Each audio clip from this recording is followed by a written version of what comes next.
فاعلم أنه لا إله إلا الله واستغفر لذنبك.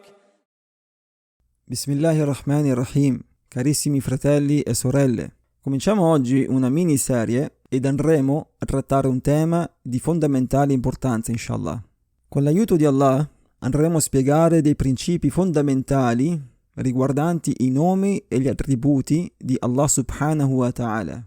Questi principi sono tratti dalla spiegazione di Sheikh Ibn Uthaymin del libro Lum'atul I'tiqad, ovvero lo splendore del credo, che si trova anche tradotto in italiano, alhamdulillah. L'autore del libro è uno dei più grandi imam dell'Islam, ovvero l'imam Abdullah ibn Qudama. Prima di cominciare, mi sembra giusto menzionare alcuni punti importanti sulle vite di questi due imam, ovvero Ibn Qudama e Ibn Uthaymin, che Allah abbia misericordia su di loro. Cominciamo dall'imam Ibn Qudama. Il suo nome è Abu Muhammad Abdullah ibn Ahmed ibn Muhammad ibn Qudama. Tra i soprannomi di questo grande imam troviamo Muwaffaquddin come titolo d'onore, il cui significa colui che è ben assistito al raggiungimento della correttezza nella religione. Troviamo anche tra i suoi soprannomi Al-Maqdisi, per il legame della sua famiglia con Beitul Maqdis a Gerusalemme, poiché viveva vicino a questa città. Tra i suoi soprannomi troviamo anche Al-Dimashqi, per il suo legame con Damasco, dove emigrò con la sua famiglia e visse per la maggior parte della sua vita. Ibn Qudama nacque nell'anno 541 dopo la Hijra in Palestina. Da bambino iniziò a memorizzare il nobile Corano, poi nell'anno 551 dopo la Hijra, insieme alla sua famiglia emigrò a Damasco, in Siria, per fuggire dalle invasioni dei crociati cristiani. Lì completò la memorizzazione del nobile Corano ed imparò moltissimi hadith. All'età di 20 anni si trasferì a Baghdad, nell'Iraq, nell'anno 561 dopo la Hijra, per apprendere la conoscenza religiosa dei sapienti che erano lì residenti. Rimase a Baghdad per 4 anni, poi ritornò a Damasco. Viaggiò più volte a Baghdad per approfondire le sue conoscenze religiose. Terminati i suoi viaggi, rimase definitivamente a Damasco, dove scrisse vari testi sulle diverse scienze religiose. Fra questi, la sua opera più importante, Al-Mughni. Ibn Qudama morì nel giorno di Eid al-Fitr nell'anno 620 dopo la Hijra, all'età di 79 anni, nella sua casa a Damasco, che Allah abbia misericordia su di lui. Per quanto riguarda Sheikh Ibn Uthaymin, rahimahullah ta'ala, è considerato uno dei più grandi sapienti dei nostri tempi. Il suo nome è Abu Abdullah Muhammad bin Saleh bin Muhammad bin Uthaymin al-Tamimi. Nacque nell'anno 1347 dopo la Hijra, nella zona chiamata Al-Qasim, in Arabia Saudita. Memorizzò interamente il nobile Corano, numerosi hadith e libri sulle diverse scienze islamiche. I suoi insegnanti principali furono Sheikh Abdurrahman al-Sa'di e Sheikh Abdulaziz bin Baz, che Allah abbia misericordia su di loro, i quali gli insegnarono numerose scienze islamiche. Quando morì Sheikh Abdurrahman al-Sa'di rahimahullah, Sheikh Ibn Uthaymin prese il suo posto come imam della moschea Al-Jami' Al-Kabir nella città di Unayza, in Arabia Saudita. Sheikh Ibn Uthaymin era un professore universitario e faceva parte del comitato dei grandi sapienti in Arabia Saudita. Era ed è ancora ben conosciuto come un grande sapiente delle scienze islamiche tramite le sue numerose sedute, discorsi e lezioni alle diverse moschee, tra le quali anche la Sacra Moschea di Mecca. Fu autore di numerosi libri e spiegazioni sulle diverse scienze islamiche. Morì nell'anno 1421 dopo la Hijra, ovvero nel 2001, all'età di 71 anni, che Allah abbia misericordia su di lui.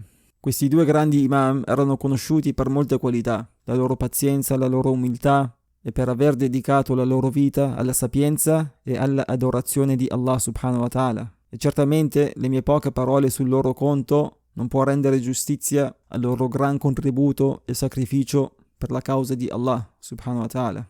Cari fratelli e sorelle, passiamo ora al tema principale di questa prima seduta. Sheikh Ibn Uthaymin, nella sua introduzione della spiegazione del libro Lum'atu al-I'tiqad, menziona 4 principi fondamentali per capire i nomi e gli attributi di Allah subhanahu wa ta'ala. Dice Ash-Sheikh, il primo principio, ciò che è doveroso in merito al testo coranico e a quello delle trasmissioni profetiche che trattano dei nomi di Allah e delle sue qualità. Cosa vuol dire ciò? Andiamo a spiegare. Dice Ash-Sheikh, per quanto riguarda i testi contenuti nel Corano e nella Sunnah, ebbene, è doveroso far sì che la comprensione degli stessi si fondi su ciò che essi indicano all'apparenza, senza apportare cambiamenti di sorta. Cosa vuol dire questo, fratelli e sorelle? Questo vuol dire che bisogna capire il testo così com'è, senza cambiare il significato apparente del testo né distorcerlo. Dice lo Sheikh, questo perché Allah fece discendere il Corano in un arabo chiarissimo e il profeta, sallallahu alaihi wasallam, parlava in arabo, per cui è doveroso lasciare immutato ciò che comprendiamo della parola di Allah e di quello del suo messaggero secondo questo idioma. Per cui, fratelli e sorelle, è fondamentale capire le parole di Allah e le parole del suo messaggero così come sono capite in arabo. Dice lo Sheikh, distorcere il significato apparente delle parole di Allah equivarrebbe a parlare di Allah a vanvera o a parlare di Allah senza sapienza. E ciò è illecito. Disse Allah nel Corano, nel capitolo Al-A'raf, versetto 33, قل إنما حرم ربي الفواحش ما ظهر منها وما بطن والإثم والبغي بغير الحق وأن تشركوا بالله ما لم ينزل به سلطانا وأن تقولوا على الله ما لا تعلمون. Questo versetto si può tradurre in italiano: Di, il mio Signore non rese illecite se non le nefandezze, palesi o nascoste che fossero, e così ciò che rende estremamente colpevoli, l'oltrepassare i limiti nei confronti altrui, l'attribuirgli soci in favore dei quali egli mai rivelò prova evidente e che affermiate di lui ciò che non sapete.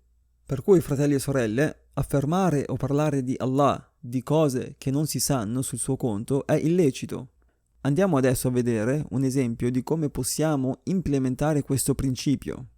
Un esempio del primo principio è il versetto dove Allah subhanahu wa ta'ala disse nella sura Al-Ma'ida, versetto 64, بل يداه مبسوطتان ينفق كيف يشاء. Si può tradurre questo versetto in italiano che anzi le sue 2 mani sono entrambe libere e distese, ma lui elargisce come meglio vuole. Dice Sheikh, in vero, ciò che si capisce alla prima, nel leggere questo tratto, è che Allah possiede 2 mani del tutto reali e quindi è obbligatorio affermare ciò.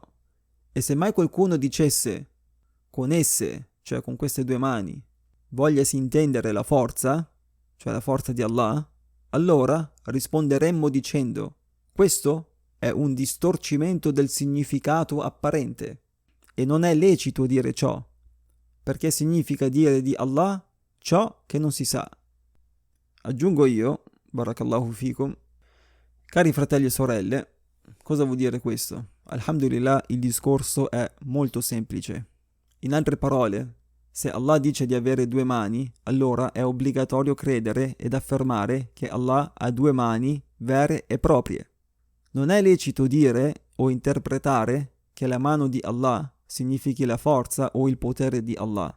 E andremo a spiegare nelle prossime sedute, inshallah, che i nomi e gli attributi di Allah non sono uguali ai nomi e gli attributi del creato.